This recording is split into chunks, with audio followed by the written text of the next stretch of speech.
Hello बच्चों। अभी तक हमने ओम का नियम तथा विद्युत प्रतिरोध का अध्ययन कर लिया है।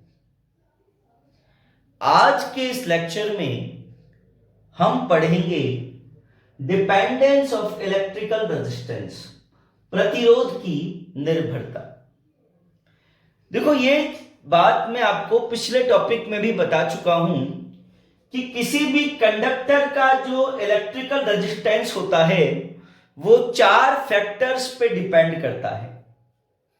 उसकी लेंथ पे, उसके क्रॉस सेक्शन एरिया पे, उसके मटेरियल पे और उसके टेम्परेचर पे। और लेंथ के बारे में हमने पढ़ा था कि लंबाई बढ़ाने पर प्रतिरोध बढ़ता है। किसी भी चालक की अगर लेंथ इंक्रीज करेंगे, किसी चालक को पकड़ के खींचेंगे, उसकी लंबाई बढ़ाएंगे तो उसका प्रतिरोध भी क्या होगा? बढ़ेगा। ठीक है। तो किसी चालक का विद्युत प्रतिरोध R उसकी लंबाई स्मॉल l के समानुपाती होता है। प्रतिरोध लेंथ के समानुपाती है, मतलब लेंथ इंक्रीज होगी तो रेजिस्टेंस भी इंक्रीज होगा। और किसी चालक का जो विद्युत प्रतिरोध R है वो उसके क्रॉस सेक्शन एरिया, अनुप्रस्थ काट क्षेत्रफल A के व्युत्क्रमानुपाती इनवर्सली प्रोपोर्शनल होता है। इनवर्सली प्रोपोर्शनल होने के लिए ये ग्राफ बनाया था अपन ने कि अगर एरिया बढ़ेगा, अगर क्रॉस सेक्शन एरिया बढ़ेगा तो रेजिस्टेंस डिक्रीज होगा, रेजिस्टेंस घटेगा। ठीक है। इन दो डिपेंडेंस पे एक न्यूमेरिकल मैं आपको बता रहा हूं। देखो, ध्यान देना, समझना, इस न्यूमेरिकल को बहुत अच्छे से समझना।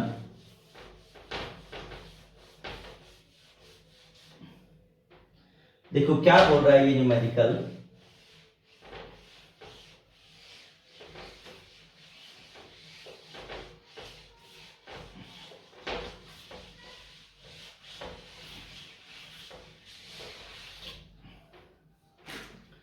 देखो, ये न्यूमेरिकल बोल रहा है कि यदि किसी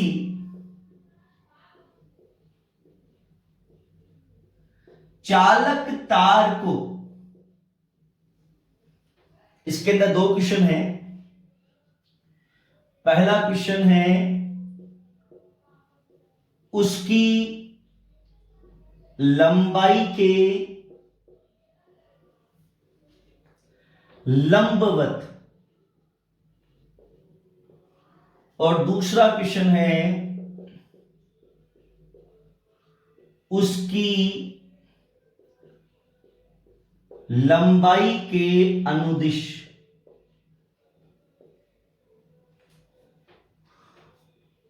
दो समान भागों में काट दिया जाए, समान भागों में काट दिया जाए तो उसके विद्युत प्रतिरोध पर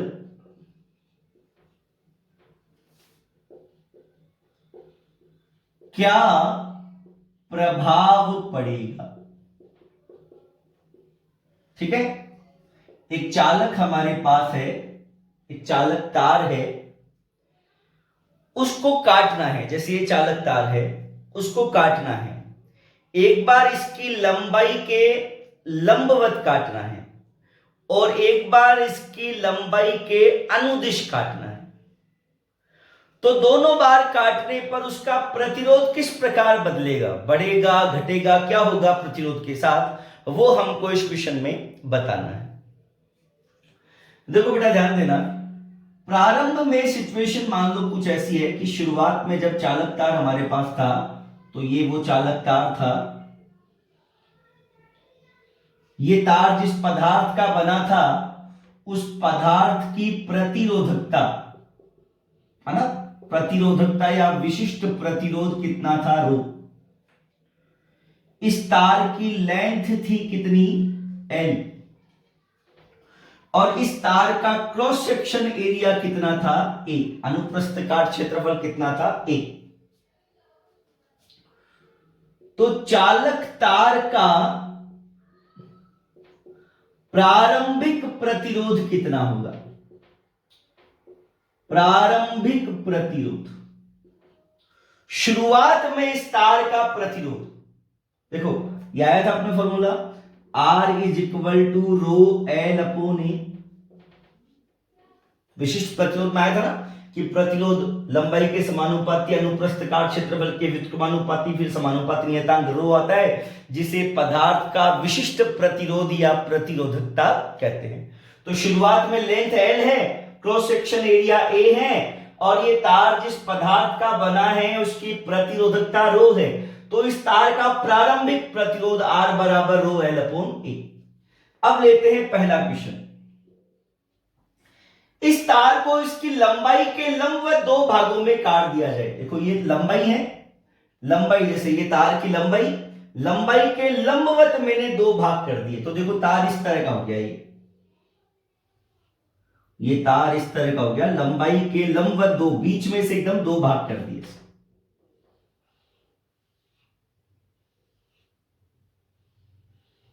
ठीक है। अच्छा बेटा, लंबाई कितनी कितनी होगी? देखो पूरी की लंबाई L और बीच में से दो भाग कर दिए, तो इसकी लंबाई L/2 और इसकी भी कितनी बेटा L/2। अनुप्रस्थ काट क्षेत्रफल नहीं बदलेगा, तार का क्षेत्रफल, अनुप्रस्थ काट क्षेत्रफल उतना ही है, इसका भी A इसका भी A। अच्छा, प्रतिरोधकता किस पे डिपेंड करती है? मैंने बताया था प्रतिरोधकता दो ही चीजों पर डिपेंड करती है, पदार्थ की प्रकृति पर और ताप पर। यह जो प्रतिरोधकता है वो लंबाई पर और अनुप्रस्थ काट क्षेत्रफल पर निर्भर नहीं करती। तो मैंने तार को काटा, जैसे मान लो यहां पे तार तांबे का था और मैंने तार को काटा, तो ये टुकड़े भी किसके हैं? तांबे के हैं। तो प्रतिरोधकता भी नहीं बदलेगी, है ना। इसकी प्रतिरोधकता भी रो और इसकी प्रतिरोधकता भी रो। अब तार का प्रतिरोध कितना हो जाएगा? चालक तार के प्रत्येक भाग का प्रतिरोध, ये चालक तार के जो दो टुकड़े किए हैं उनमें से प्रत्येक टुकड़े का प्रतिरोध R से बदल के मान लो R डैश हो गया। पहले R था, अब बदल के क्या हो गया? R dash. देखो प्रतिरोधकता कितनी है? रो, तो रो की जगह रो ही आ जाएगा। लेंथ L, लेकिन L की जगह लेंथ कितनी हो गई है बेटा? L/2।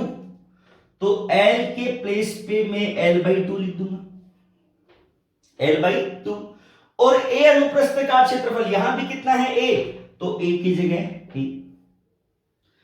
और बेटा ये जो चीज है रो L/A, रो L/A, इसको मैं क्या लिख सकता हूं? R लिख सकता हूं, और इसको मैं R लिख दूंगा तो R/2 आ जाएगा,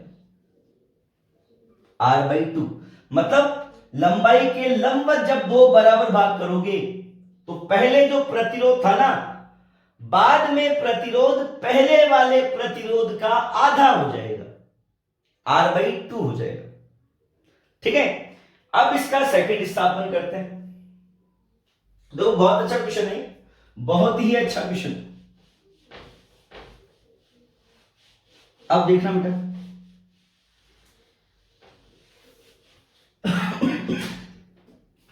अब बोल रहा है दूसरी बार में लंबाई के अनुदिश दो टुकड़े कर दो इसके। पहले तो यूं काटा ऐसे, अब लंबाई के अनुदिश काटना है, ऐसे बीच में से यूं काटना है, लंबाई के अनुदिश। ठीक है। देखो लंबाई के अनुदिश काटेंगे तो तार कुछ इस तरह का हो जाएगा।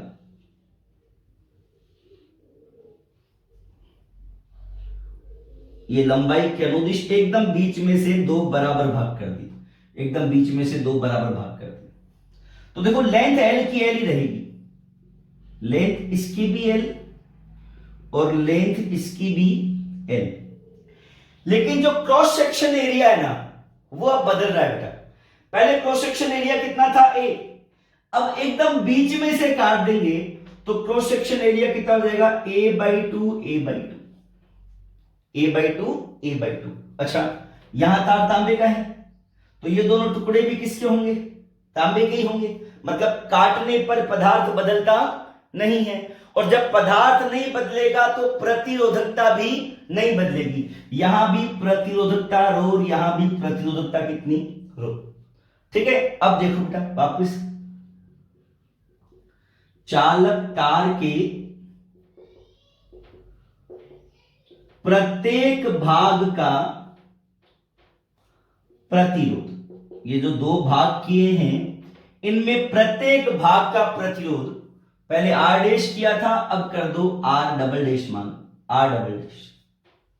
देखो रो की जगह रो ही आ जाएगा, रो की प्लेस पे रो, लेंथ L, और यहां भी लेंथ कितनी है, L ही है, तो L के प्लेस पे L आ जाएगा। अच्छा, यहां क्रॉस सेक्शन एरिया कितना है, A, लेकिन यहां एरिया कितना बेटा, a/2, तो A की प्लेस पे आ जाएगा a/2, a/2 आ जाएगा तो 2 ऊपर चला जाएगा, और 2 ऊपर चला जाएगा तो बेटा 2 रो L/A, और ये जो रो L/A है ये क्या है बेटा, R, तो R double dash is equal to 2R। मतलब पहले जो प्रतिरोध था ना उसका दुगना हो गया, लंबाई के अनुदिश काटेंगे तो प्रतिरोध 2 गुना हो जाएगा। पहले R था और लंबाई के अनुदिश काटने पर 2R, और जब लंबाई के लंबवत काटा तो प्रतिरोध क्या हो जाएगा, आधा हो जाएगा। ठीक है, ये बहुत ही अच्छा क्वेश्चन है। अब आगे वाली दो डिपेंडेंस अपन पढ़ते हैं। एक डिपेंडेंस है बेटा मटेरियल पर, और एक डिपेंडेंस है बेटा टेम्परेचर पर।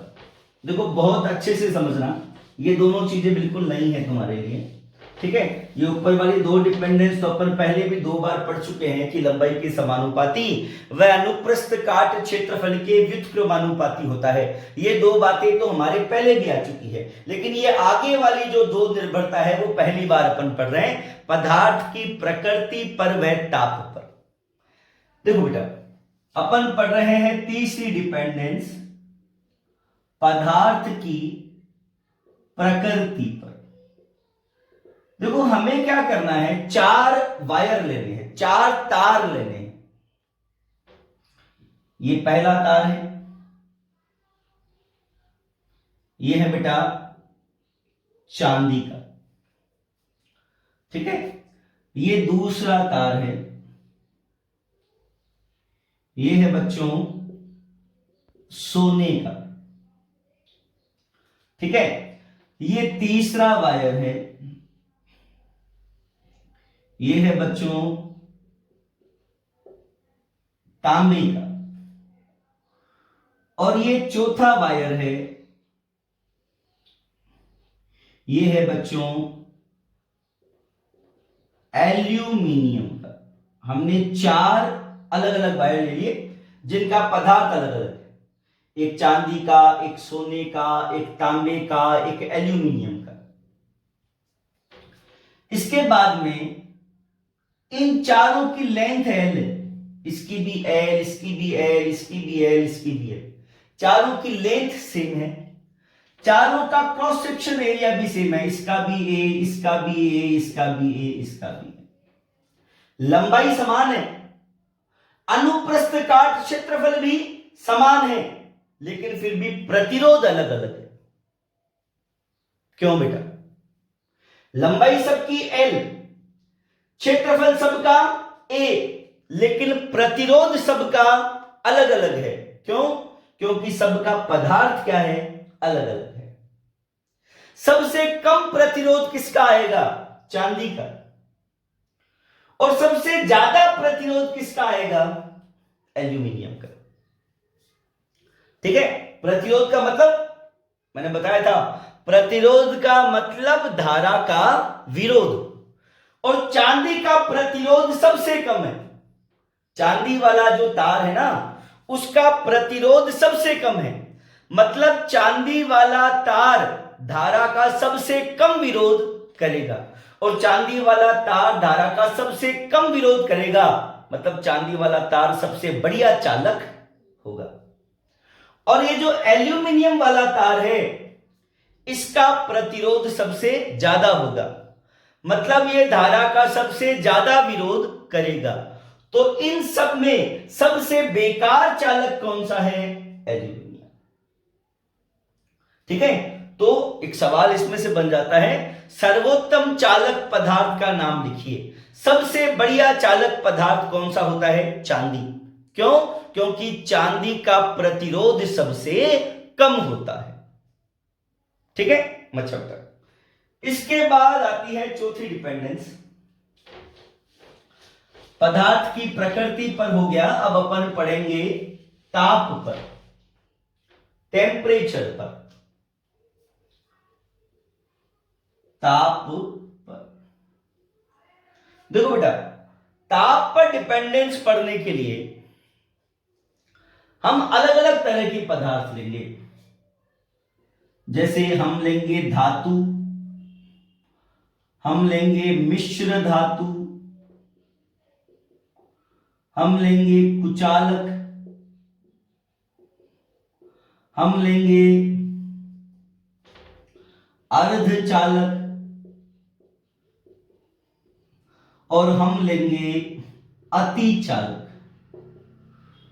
कुल 5 तरह के पदार्थों का अध्ययन करेंगे ताप पर निर्भरता को समझने के लिए। देखिए, जो धातु होती है, सोना, चांदी, तांबा, लोहा, ये सारी धातुएं हैं। ठीक है, सोना, चांदी, तांबा, लोहा, इन धातुओं का ताप बढ़ाएंगे तो इनका प्रतिरोध बढ़ेगा। ठीक है, धातु में क्या होता है? ताप वृद्धि करने पर प्रतिरोध बढ़ता है। ठीक है, जो धातुएं होती है, शुद्ध धातुएं होती है, सोना है, चांदी है, तांबा है, लोहा है, जब हम उन धातुओं का ताप बढ़ाते हैं तो उनका प्रतिरोध भी बढ़ जाता है। अब ये क्यों बढ़ जाता है, ये अभी तुम्हारे स्तर की बात नहीं है। आप 12th में आएंगे तो आपको चैप्टर नंबर 5 में बहुत ढंग से समझाया जाएगा। ठीक है, मिश्र धातु। मिश्र धातुओं में क्या होता है? ताप वृद्धि करने पर प्रतिरोध धातुओं की तुलना में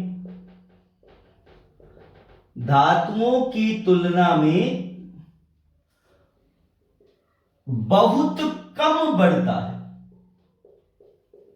जो मिश्र धातु होती है, कांस्टेंटन, नाइक्रोम, मैंगनीन, है ना, कांस्टेंटन, नाइक्रोम, मैंगनीन, इन मिश्र धातुओं के ताप में वृद्धि करते हैं तो प्रतिरोध इनका भी बढ़ता है, लेकिन धातुओं की तुलना में बहुत ही कम बढ़ता है।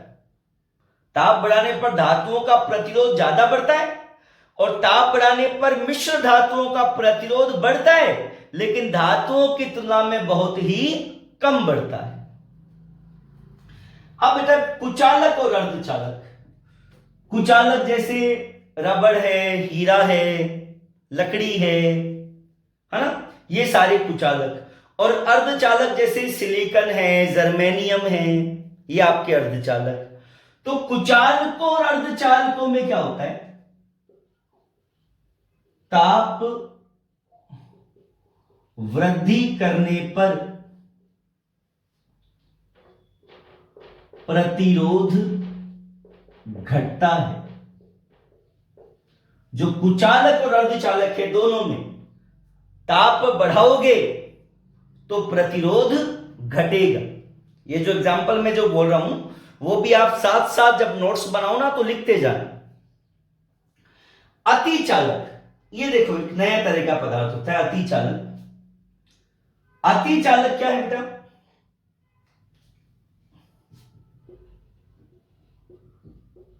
कुछ पदार्थों के ताप में कमी करने पर अचानक से एक निम्न ताप पर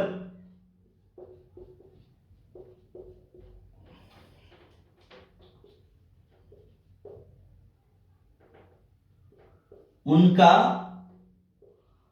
प्रतिरोध शून्य हो जाता है।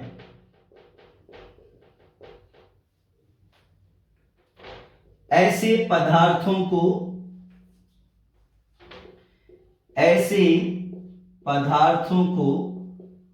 अतिचालक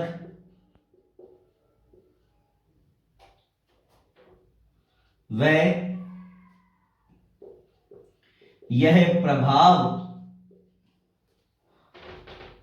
अतिचालकता कहलाता है। अतिचालकता कहलाता है। ठीक है, देखो बेटा, अगर इसके लिए मैं ग्राफ बना के बताऊं तुमको, देखो समझना। वैसे ग्राफ तुम्हारे सिलेबस में नहीं है, लेकिन आप ध्यान देंगे। एक तरफ मैं ले लेता हूं टेम्परेचर रेजिस्टेंस R, और एक तरफ मैं ले लेता हूं टेम्परेचर T। एक तरफ रेजिस्टेंस R, दूसरी तरफ टेम्परेचर T। इनके ताप में कमी की मैंने। देखो मैं ऐसे जा रहा हूं, मतलब ऐसे जा रहा हूं, ठीक है, यूं जा रहा हूं, यूं जा रहा हूं, ताप कम कर रहा हूं। ताप कम करने पर ये लाइन नीचे आ रही है। नीचे आने का मतलब इनका प्रतिरोध घट रहा है। ताप में कमी करेंगे तो प्रतिरोध घटेगा, और घटते घटते अचानक से ही प्रतिरोध कितना हो जाएगा? 0। पहले तो धीरे धीरे घटेगा, फिर अचानक से ही प्रतिरोध कितना हो जाएगा? 0। ठीक है, कुछ पदार्थों के ताप में कमी करने पर अचानक से एक निम्न ताप पर प्रतिरोध 0 हो जाता है, शून्य हो जाता है। ऐसे पदार्थों को हम क्या कहते हैं? अतिचालक पदार्थ। और ये जो इफेक्ट है, इस इफेक्ट को बोलते हैं सुपर कंडक्टिविटी, अतिचालकता। अच्छा बेटा, अब ये जो ताप है, जिस ताप पर प्रतिरोध 0 हुआ, जिस ताप पर प्रतिरोध 0 हुआ, उस ताप को बोलते हैं क्रांतिक ताप, है ना? तो इसको भी बोल सकते हैं अपन कि वह निम्न ताप जिस पर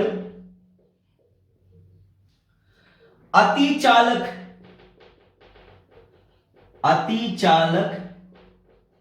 पदार्थों का प्रतिरोध शून्य हो जाता है, शून्य हो जाता है, क्रांतिक ताप, टेम्परेचर क्रिटिकल कहलाता है। ठीक है, और पारे के लिए Hg, पारे के लिए जो Tc होता है वो होता है 4.2 केल्विन। मतलब अगर पारे का ताप 4.2 केल्विन हो जाए तो उसका प्रतिरोध कितना हो जाएगा? 0 हो जाएगा, और वो पारा क्या बन जाएगा? अतिचालक पदार्थ बन जाएगा। ठीक है, तो वापस एक बार फटाफट देख लेते हैं इस चीज को। ये बिल्कुल नई चीज है। ताप पर डिपेंडेंस कैसे है कि जो धातुएं होती हैं उनका प्रतिरोध ताप बढ़ाने पर बढ़ेगा। जो मिश्र धातु होती हैं उनका प्रतिरोध ताप बढ़ाने पर बढ़ेगा तो सही, लेकिन धातुओं के कंपैरिजन में बहुत ही कम बढ़ेगा। जो कुचालक और अर्धचालक हैं उनके ताप में वृद्धि करेंगे तो उनका प्रतिरोध क्या हो जाएगा? कम हो जाएगा। और ये अतिचालक है कि कुछ पदार्थ ऐसे होंगे कि जब हम उनका ताप घटाएंगे तो प्रारंभ में प्रतिरोध धीरे धीरे घटेगा। ताप भी घट रहा है और प्रतिरोध भी घट रहा है, लेकिन अचानक से ही प्रतिरोध कितना हो जाएगा? 0।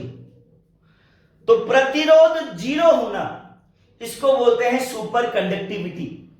और जिस ताप पर प्रतिरोध 0 हुआ उस टेम्परेचर को बोला जाता है बेटा क्रिटिकल टेम्परेचर, और पारे का क्रिटिकल टेम्परेचर होता है 4.2 केल्विन। अगला जो टॉपिक होगा अपना वो थोड़ा लंबा चलेगा, और उसमें 2 डेरिवेशंस, इस चैप्टर की पहली डेरिवेशन और अंतिम डेरिवेशन आप मान ले वो, ठीक है, वो आएगी तुम्हारे, और बहुत इंपॉर्टेंट डेरिवेशन है प्रतिरोधों का श्रेणी क्रम व समांतर क्रम संयोजन।